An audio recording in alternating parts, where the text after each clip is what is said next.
himself and does his work on the filthy and corrupt man.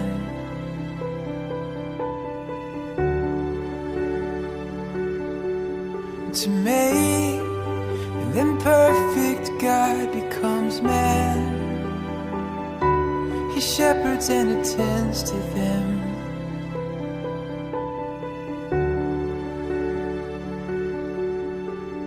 Comes to the great red dragon's heart to save and to conquer those corrupt, doing the task and changing and making them new.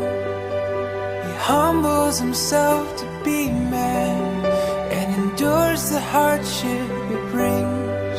It's the Supreme Spirit's great humiliation. God great and lofty made me and lowly,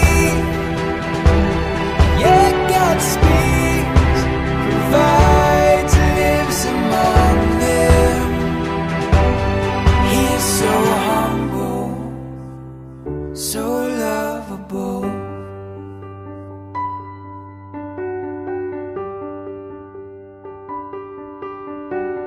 God living in flesh with normal life and needs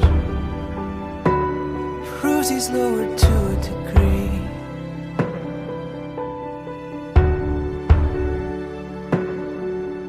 God's Spirit, high and great, comes as common man to carry out his Spirit's work.